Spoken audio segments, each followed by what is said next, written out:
Shalom keluarga GBI Basilea Jembatan 5 yang terkasih di dalam Tuhan. Mari membawa persembahan dan perpuluhan yang dapat dikirim ke rekening gereja atas nama GBI Basilea Jembatan 5 dengan nomor rekening BCA 02899993977. Untuk persembahan pembangunan rumah Tuhan, jemaat dapat mentransfer persembahan ke nomor rekening 028 333 4977 BCA atas nama GBI Basilea Jembatan 5. Apabila saudara ingin memberikan persembahan secara langsung, saudara dapat datang ke gereja setiap hari Selasa sampai Sabtu, jam 9 sampai jam 5 sore, dan memasukkan ke dalam amplop persembahan perpuluhan yang telah disediakan oleh gereja. Terima kasih sudah memberi bagi pekerjaan rumah Tuhan. Sebentar lagi kita akan beribadah bersama-sama dalam ibadah raya. Mari ajak seluruh anggota keluarga untuk sama-sama beribadah.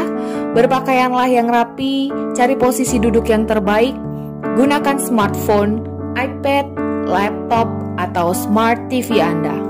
Siapkan Alkitab saudara dan siapkan hati saudara untuk mengikuti ibadah. Selamat beribadah, Tuhan Yesus memberkati. Shalom Bapak Ibu Saudara terkasih di dalam Tuhan. Berkumpul lagi hari ini melalui ibadah online, tapi saya percaya bahwa Tuhan Yesus sedang bekerja di antara kita, memberikan berkat-Nya yang melimpah untuk hidup kita. Kasih-Nya terus tercurah dalam keadaan apapun, karena kasih-Nya gak terbatas buat setiap kita. Kita siapkan hati kita sungguh-sungguh untuk terima berkat di dalam ibadah. Naikkan dengan sukacita, naikkan pujian penyembahan kita dengan satu cinta yang tulus kepada Tuhan. Kasih-Nya seperti sungai mengalir di dalam hati kita. Kami mau rayakan kasih-Mu Tuhan di dalam hidup kami. Katakan kasih-Mu seperti sungai Tuhan. Mari bertepuk tangan bersama-sama. Kasih-Nya seperti sungai, kasih-Nya seperti sungai, kasih-Nya seperti sungai di hatiku mengalir, mengalir di waktu hujan, mengalir di waktu panas.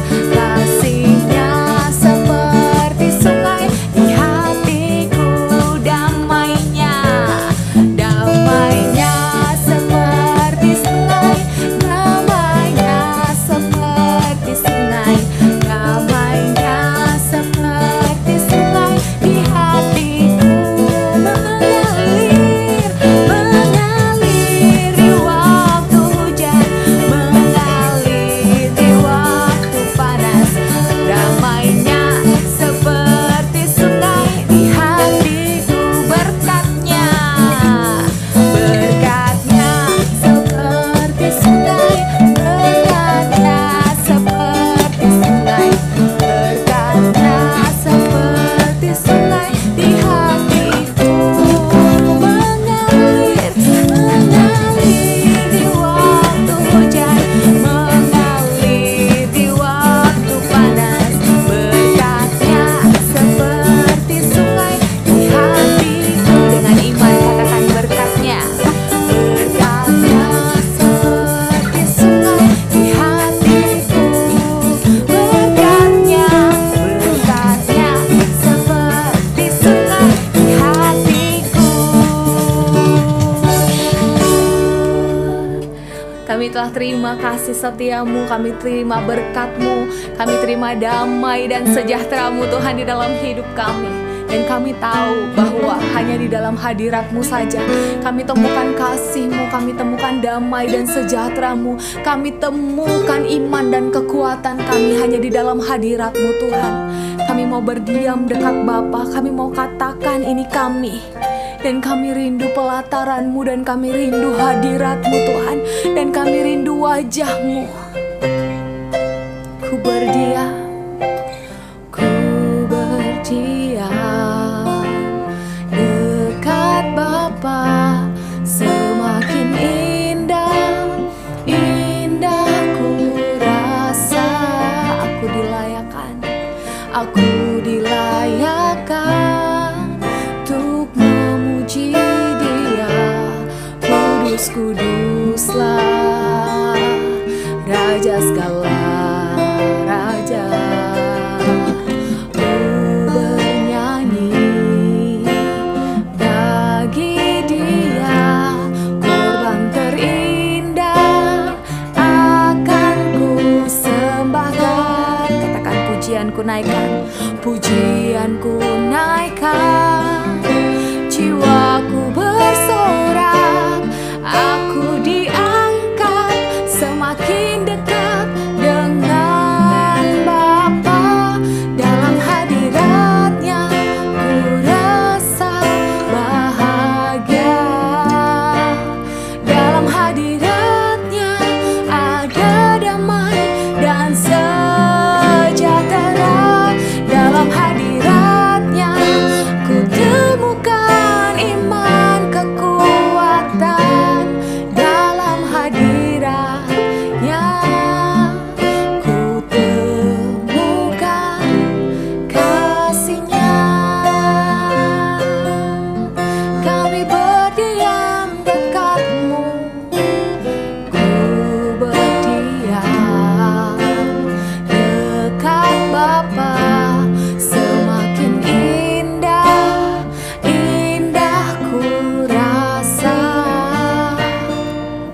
Aku dilayakkan untuk memuji Dia. Kudus, kuduslah Raja segala raja. Ku bernyanyi bagi Dia, korban terindah akan ku sembahkan. Pujianku naikkan, pujianku naikkan. Jiwaku bersorak, aku diangkat, semakin dekat dengan Bapa. Dalam hadiratnya ku rasa bahagia. Dalam hadiratnya ada damai dan sejahtera. Dalam hadiratnya ku temukan iman kekuatan. Dalam hadiratnya ku temukan kasih-Nya. Dalam hadiratnya, dalam hadiratnya ku rasa bahagia. Dalam hadiratnya, dalam hadiratnya ada damai dan sejahtera. Dalam hadiratnya ku temukan iman kekuatan. Dalam hadiratnya ku temukan kasih-Nya. Dalam hadiratnya, dalam hadiratnya ku rasa bahagia. Dalam hadiratnya ada damai dan sejahtera. Dalam hadiratnya ku temukan iman kekuatan. Dalam hadiratnya ku temukan kasih-Nya. Dalam hadiratnya ku temukan. Dalam hadiratnya ku temukan. Dalam hadiratnya ku temukan kasih-Nya.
hanya di tempat kediaman-Mu, tempat yang indah yang kami rindukan, tempat di mana ada segalanya, tempat di mana kami memperoleh hidup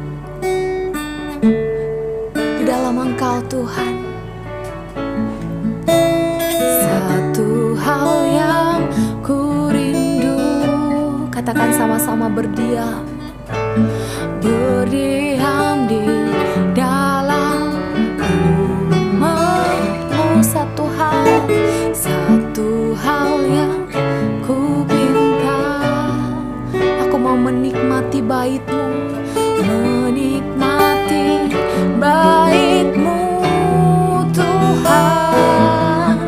Lebih baik satu hari di pelataran-Mu daripada 1000 hari di tempat lain. Kami mau memuji-Mu Tuhan, memuji-Mu, menyembah-Mu. Kau Allah yang hidup dan menikmati semua kemurahan-Mu.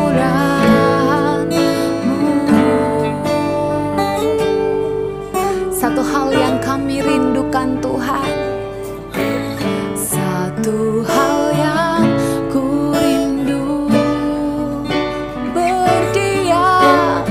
berdiam di dalam rumah-Mu. Satu hal yang ku pinta, menikmati bait-Mu Tuhan. Karena lebih baik satu hari di pelataran-Mu daripada 1000 hari di tempat lain. Kami mau katakan bahwa kami memuji-Mu Tuhan, memuji-Mu, menyembah-Mu. Kau Allah yang hidup dan menikmati semua kemurahan-Mu. Lebih baik satu hari, lebih baik satu hari di pelataran-Mu daripada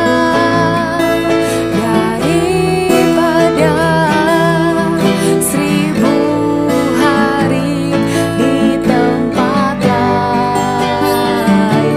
Mari jemaat Tuhan, katakan kami memuji-Mu, memuji-Mu, menyembah-Mu. Kau Allah yang hidup dan menikmati semua kemurahan-Mu.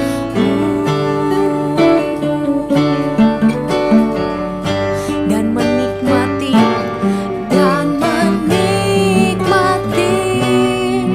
semua kemurahan-Mu. Dan menikmati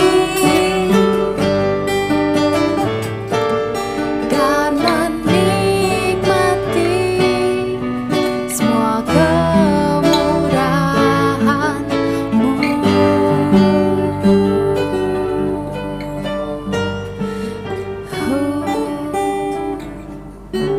Terima kasih Tuhan, kami tahu bahwa di hadirat-Mu ada kehidupan kami.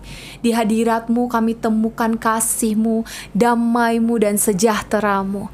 Kami percaya bahwa Engkau sedang melingkupi kami pada hari ini. Kami mau mendengarkan firman-Mu. Ajar kami melalui kebenaran firman-Mu. Kami mau terus hidup di dalamnya. Kami mau terus bertumbuh. Kami mau terus berbuah di dalam kasih setia-Mu Tuhan. Di dalam Engkau dan di dalam kasih-Mu yang mulia. Terima kasih Tuhan. Kami siap untuk dengerin kebenaran firman-Mu. Kami siap untuk mendengarkan firman-Mu yang indah di dalam hidup kami. Ini kami jemaat-Mu Tuhan, dan kami percaya Tuhan bahwa Engkau sendiri sedang melawat setiap kami. Di dalam nama Tuhan Yesus kami bersyukur dan kami sudah berdoa. Haleluya. Amin. Baik Bapak Ibu Saudara semua, sekarang kita akan mendengarkan firman Tuhan. Mari buka hati untuk kita terima kebenaran firman Tuhan. Akhir-akhir ini kita mendengar tentang zona. Banyak ya kalau kita dengar zona-zona sekarang itu justru kita lagi khawatir. Kata zona itu lagi akrab banget di telinga kita. Jembatan 5 zona merah sekarang. Kapan kita bisa kebaktian lagi nih? Sekarang ini zona hitam gitu. Dan itu kabar zona itu bikin kita panik, bikin kita mulai khawatir ya. Jadi kalau kita dengar kata zona tuh gimana gitu. Nah, hari ini ada sebuah kebenaran firman Tuhan tentang sebuah zona, dan zona ini tuh adalah sebuah zona yang indah, dan yuk kita masuk di dalamnya. Kalau zona pandemi sekarang kita pengen keluar ya dari zona-zona itu, tapi kalau yang ini yuk kita masuk sama-sama di dalamnya. Judul firman Tuhan hari ini adalah zona kasih. Pada suatu kali ada seorang ahli Taurat datang dan bertanya kepada Yesus, "Guru, apa yang harus aku lakukan supaya aku memperoleh hidup yang kekal?" Kemudian Yesus tahu bahwa dia cuma mencoba Yesus aja. Lalu Yesus berkata, "Kalau di dalam kitab Taurat apa yang dituliskan? Apa yang disebutkan di dalam hukum Taurat?" Terus si ahli Taurat ini menjawab kepada Yesus, di Lukas pasal 10 ayat 27, mari kita buka dan baca bersama-sama. Jawab orang itu, jadi jawab si ahli Taurat tadi ya. Jawab orang itu, "Kasihilah Tuhan Allahmu dengan segenap hatimu, dan dengan segenap jiwamu, dan dengan segenap kekuatanmu, dan dengan segenap akal budimu. Dan kasihilah sesamamu manusia seperti dirimu sendiri." Kemudian Yesus berkata kepada ahli Taurat itu, "Benar apa yang kamu katakan, perbuatlah demikian, maka kamu akan hidup." Nah, hari ini kita mau bahas nih yang tentang ayat 27. Dari Lukas pasal 10 ayat 27 itu adalah zona kasih. Tapi hari ini kita nggak akan bahas semuanya, kita akan ambil satu kata aja, dan kita akan pelajari bersama-sama, dan kita akan bahas sama-sama supaya kita mau masuk di dalam zona kasih. Kata yang akan kita ambil adalah kata kasihilah. Kata kasihilah, yang pertama saya mengambil 3 huruf aja ya. Pakai 3 huruf ini supaya kita bisa memahami atau memudahkan kita untuk lebih bisa mengerti alurnya. Jadi ada 3 huruf K, T, P. KTP itu kartu identitas ya. Jadi kalau kita ngomongin zona kasih, saudara ingat aja KTP. Tapi nanti kita bahas sama-sama. K, kenapa kita harus ada di zona kasih? Nanti T, tujuannya apa? Lalu yang P, itu sebenarnya si B, bagaimana? Tapi karena untuk lebih memudahkan, saya pakai P dan jadi bahasa Jawa sedikit. Piye carane atau piye caranya, bagaimana caranya kita terus hidup atau tinggal di dalam zona kasih. Kita akan bahas satu persatu. Dari kata kasihilah, kita bahas dari yang pertama, kenapa? Kenapa kita harus ada di zona kasih? Kita orang Kristen bukan? Kita mengikut Kristus bukan? Kita pengen hidup yang kekal bukan? Nah, kenapa kita harus ada? Karena seperti yang tertulis di dalam firman Tuhan, kasihilah atau mengasihi adalah sebuah hukum atau sebuah perintah. Yang pertama, kenapa? Karena kasih adalah sebuah perintah bagi setiap kita. Bagi saya, bagi saudara yang ada di rumah, itu adalah sebuah hukum. Hukum itu wajib. Kalau sebuah hukum tidak dipatuhi, kalau sebuah hukum tidak dikerjakan dengan baik, maka biasanya yang terjadi adalah chaos, kekacauan, ketidaktertiban, kehancuran, kemudian ada korban, ya. Jadi kalau kita melanggar sebuah hukum, kalau kita melanggar sebuah aturan, biasanya hal-hal itu yang terjadi. Berarti zona kasih ini serem banget juga ya. Maksudnya ini adalah sebuah hukum nih, gitu ya. Kita nggak boleh anti sama hukum, ya. Karena orang Kristen tuh kebanyakan ya, atau beberapa yang saya kenal atau beberapa saya pernah dengar gitu, kita tuh bebas banget karena kita udah percaya kepada Yesus. Yesus sudah mati bagi dosa-dosa kita. Kita bisa berbuat apapun dan bisa berbuat sesuka apapun karena kita karena kita tidak lagi hidup di bawah hukum. Siapa bilang ya? Karena tadi ketika ahli Taurat itu bertanya kepada Yesus, Yesus menjawab dia dengan pertanyaan apa yang tertulis di dalam hukum Taurat. Artinya hukum Taurat itu tidak dihilangkan. Hukum Taurat itu nggak bisa kita bilang ketika zaman Yesus atau perjanjian baru, perjanjian lama dilupakan gitu ya. Secara jawaban dari si ahli Taurat tersebut yang di ayat 27 itu dikutip dari kitab Ulangan. Artinya Yesus datang untuk menyempurnakan hukum Taurat. Ya, jadi hukum Taurat itu berisi ritual gitu ya, yang cuman hanya berisi sesuatu tentang moralitas, diganti dengan sebuah hukum, dan itu adalah hukum kasih.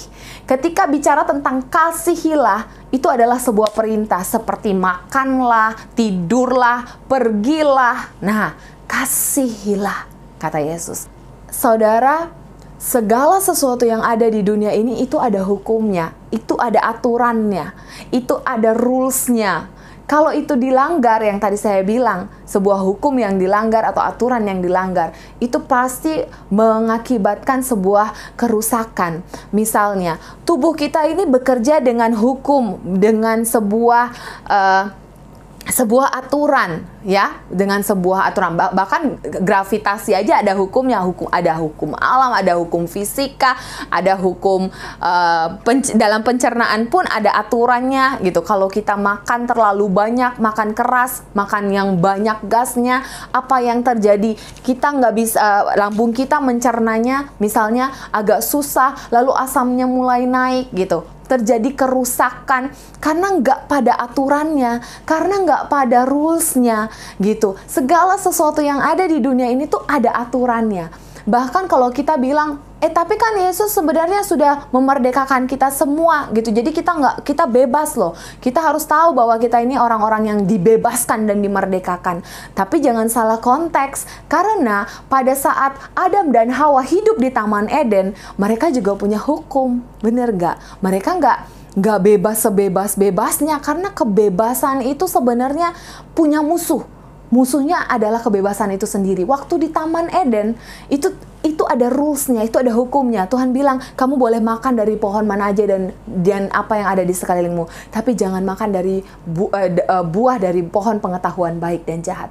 Ada rules-nya, ada hukumnya. Jadi kita mesti tahu bahwa ketika Adam dan Hawa makan atau melanggar hukum itu, yang terjadi itu mereka kemudian menjadi korban penipuan, korban terus mereka harus menerima kutuk gitu ya. Ada chaos, ada kehancuran gitu.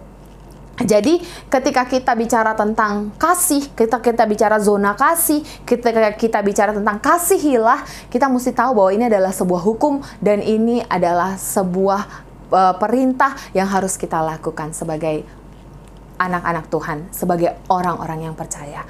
Jadi mulai sekarang jangan anti sama hukum, ya. Jangan bilang, kita udah nggak hidup dalam hukum. Kita masih hidup di dalam hukum. Kita hidup di dalam hukum kasih. Walaupun hukum kasih itu kelihatannya lebih ringan daripada hukum Taurat, tapi sebenarnya hukum Taurat itu di sini nih. Hukum kasih itu jauh melebihi hukum Taurat. Hukum Taurat hanya bicara tentang moralitas, hanya bicara tentang aturan, hanya bicara tentang ritual. Tuhan Yesus menyempurnakannya ketika Dia datang, dan ini dia sebuah hukum yang membuat kita masuk di dalam zona-zona kasih yang membuat kita memperoleh hidup. Lalu kenapa? Karena itu adalah sebuah hukum dan sebuah perintah. Lalu yang kedua adalah tujuan. Tujuan yang pertama adalah supaya kita sempurna, sama seperti Kristus sempurna. Kesempurnaan itu membuat kita utuh, ya. Jadi ketika kita bicara sempurna seperti Kristus, itu artinya kita menjadi utuh. Kata kasihilah itu mengandung kata dasar kasih, ya, kata dasar kasih. Nah, kata dasar kasih ini bukan kasih yang cuma sekedar kasih, tapi dia berasal dari satu kata, kata aslinya adalah agapau atau agape, yang berarti kasih yang sempurna. Kasih yang nggak ada cacatnya, kasih yang nggak berkesudahan, itu agape.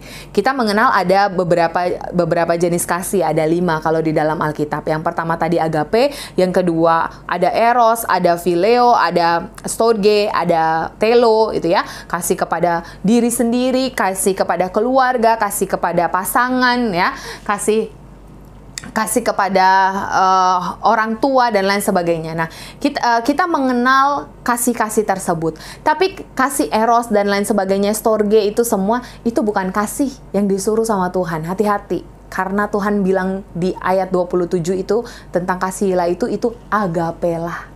Agape. Jadi bukan eros lah, bukan storge lah, bukan phileo lah, tapi agape lah.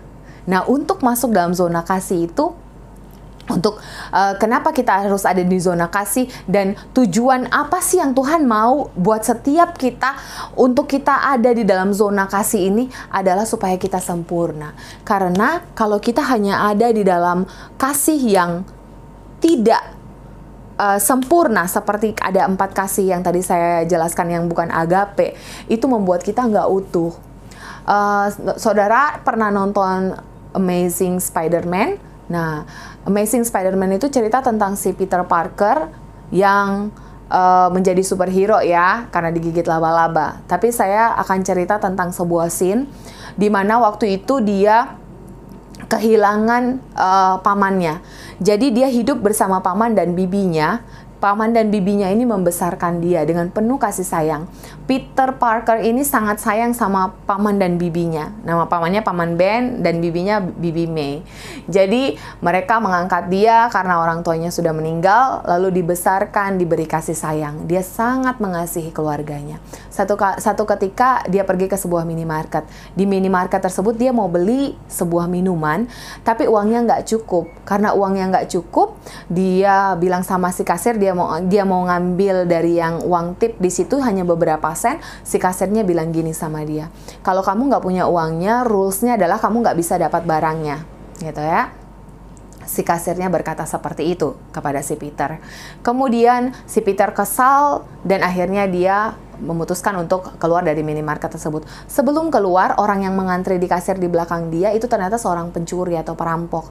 Kemudian singkat cerita, dia mengambil semua uang yang ada di mesin kasir. Kemudian dia lari. Nah, si kasir itu udah ngelihatin Peter di depan, karena si Peter pun tahu bahwa dia ngeliatin ada orang yang jahat dan harusnya dia bisa hentikan orang itu. Tapi karena dia udah terlanjur kesel sama si kasirnya itu, dia nggak mau bantuin si kasirnya. Dan si kasirnya bilang, tolong dong, gitu.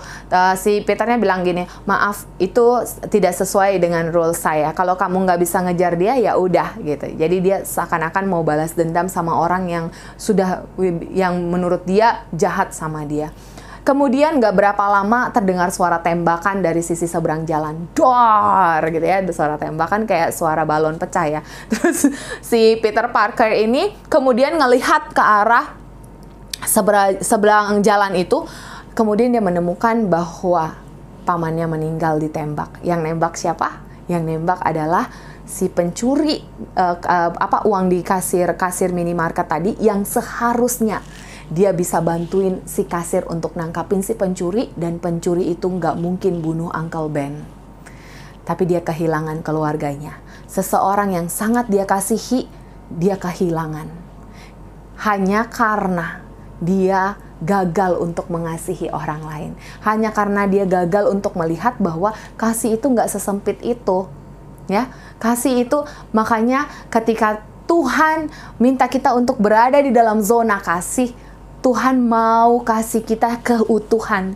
Tuhan mau bikin hidup kita masuk dalam sebuah kesempurnaan seperti Dia. Ketika kita cuman belain keluarga kita habis-habisan, tapi kita mengabaikan orang lain, kita tahu beri yang terbaik untuk diri kita. Dari atas kepala sampai bawah semuanya kita bisa pakai barang yang bagus dan barang yang mahal. Ketika kita kasih sama orang, kita kasih yang paling jelek dan yang paling busuk. Apakah itu kasih?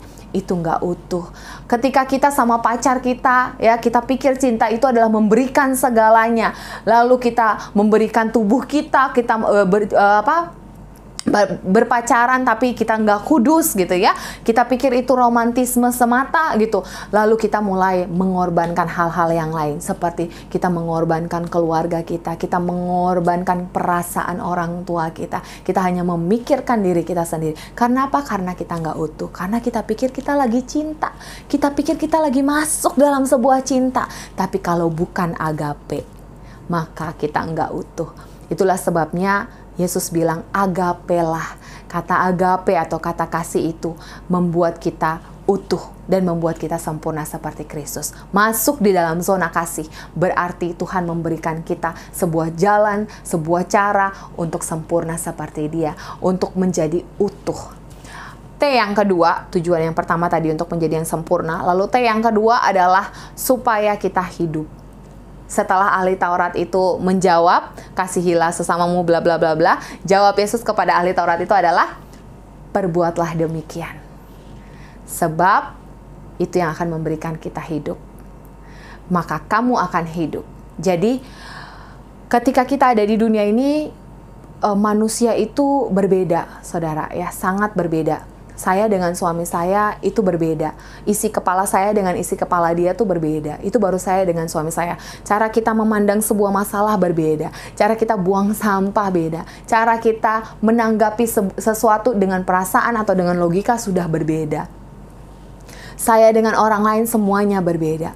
Tapi kasihlah yang membuat ada sebuah kehidupan.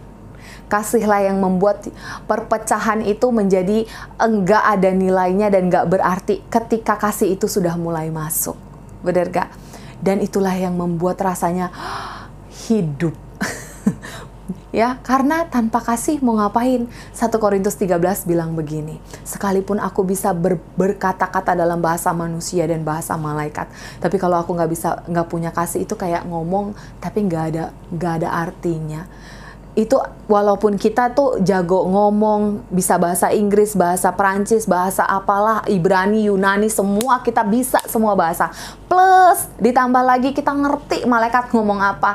Tapi Tuhan bilang gini, tapi firman Tuhan bilang gini, kalau kamu nggak punya kasih, kalau engkau nggak punya kasih, kalau saudara nggak punya kasih, kalau saya nggak punya kasih, aduh, itu apa yang kita omong gitu, keluarnya tuh kayak nilai 0 gitu. Lalu ayat kedua juga bilang dalam 1 Korintus 13, ya, jikalau kamu bisa bernubuat, misalnya, besok kamu akan mendapatkan ini, besok bener loh kejadian, pernah gak? Ya, banyak hamba Tuhan yang bisa bernubuat atau orang-orang yang dipakai dalam nubuat. Lalu dia punya iman yang besar, dia melakukan mujizat, bahkan dia bilang, Gunung Semeru pindah ke gunung sini gitu ya. Dia bisa pindahin gunung sekalipun, dia bisa pindahin masalahnya dia atau bikin mujizat yang besar terhadap sebuah masalahnya dia. Tapi firman Tuhan sekali lagi berkata, kalau engkau tidak mempunyai kasih, maka itu tidak ada faedahnya. Artinya apa yang dia ucapkan, semua nubuatannya dia, semua mujizat yang dia terima, itu kayak nilainya nol gitu. Lalu di ayat ketiganya bilang, sekalipun kamu membagi-bagikan makanan ya untuk orang miskin, bahkan memberi tubuhmu untuk dibakar gitu, menyerahkan dirimu untuk dibakar, tapi kalau tidak punya kasih, itu sia-sia.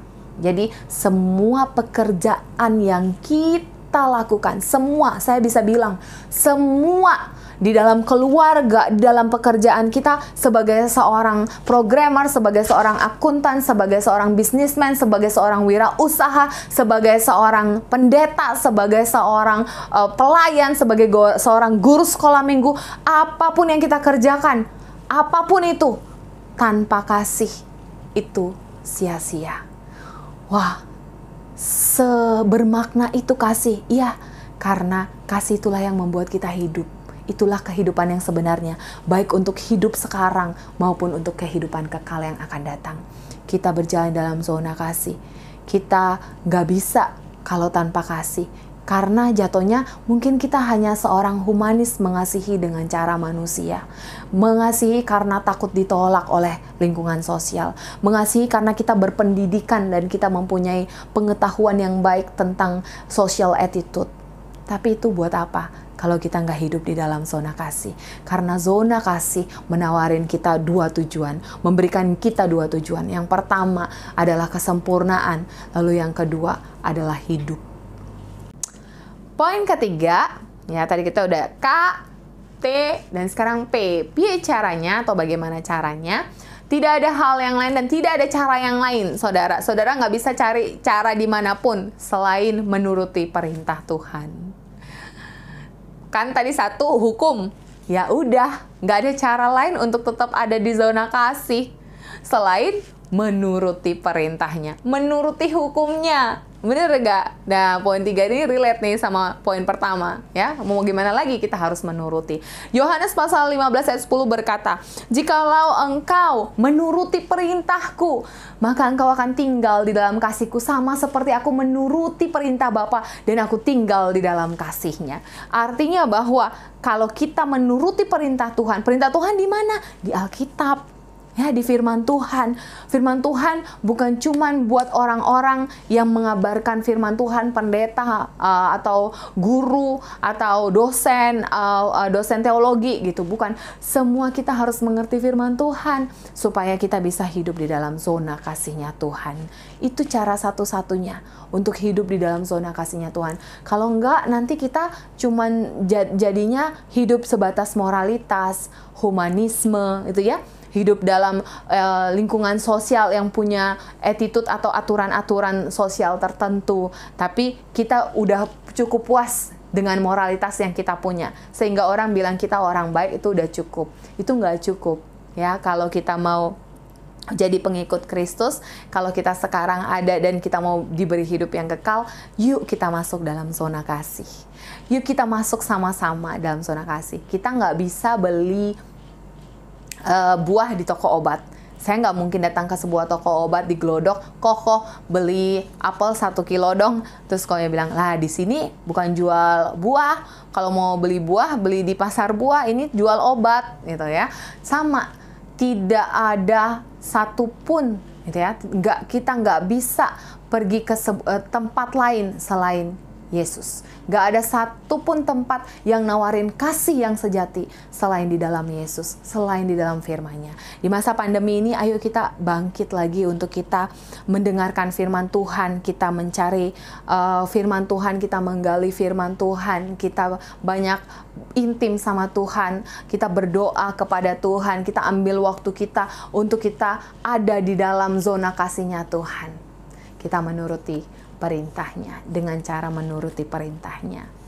Kita hari ini sudah belajar 3 hal, bagaimana kita bicara tentang zona kasih. Yang pertama, mengapa kita harus hidup dalam zona kasih? Karena itu adalah sebuah hukum, atau itu adalah sebuah perintah Yesus. Gak pakai nego, kita harus lakukan. Yang kedua, tujuannya apa? T. Tujuan pertama adalah supaya kita sempurna seperti Kristus, imago Dei, ya. Lalu yang kedua, dan itu menjadikan kita utuh. Lalu tujuan yang kedua adalah supaya kita memperoleh hidup. Baik kita merasakan kehidupan sekarang, karena kalau tanpa kasih kita nggak ada apa-apanya. Ataupun kehidupan nanti, kehidupan kekal. Lalu poin yang ketiga adalah P, ya. P atau piye caranya atau bagaimana caranya. Gak ada yang lain selain menuruti perintahnya. Ayo kita baca firman Tuhan, kita saat teduh, kita banyak intim sama Tuhan, supaya kita memastikan diri kita ada di zona kasih, bukan zona yang lain. Apalagi zona merah COVID-19. Selamat mengasihi buat kita semua, selamat agape buat kita semua di masa-masa pandemi seperti ini. Ayo kita terus masuk di dalam zona kasih-Nya Tuhan. Mari kita berdoa untuk menutup ibadah kita. Tuhan, terima kasih Engkau sudah memberikan kami firman-Mu. Kasihilah agapelah. Kami mau terus hidup di dalam zona kasih-Mu Tuhan, karena kami tahu itu adalah perintah-Mu bagi kami. Kami mau hidup dalam zona kasih-Mu karena itu membawa kami kepada kesempurnaan, dan itu membawa kami ke dalam keutuhan kami, dan itu memberikan kami hidup, sebuah hidup di dalam Engkau, sebuah hidup yang begitu berarti. Dan Tuhan, kami mau terus untuk menuruti semua perintah-Mu, melakukan, mengerjakan Tuhan apa yang Engkau perintahkan bagi kami, firman-Mu Tuhan, biar itu melekat di dalam hati kami, biar kami rindu mencari firman-Mu terus dalam hidup kami di masa-masa seperti ini. Tuhan, bawa kami untuk semakin dekat lagi kepadamu, dan kami terus mau ada di dalam zona kasih-Mu. Terima kasih untuk hari ini, terima kasih untuk ibadah yang Engkau berkati.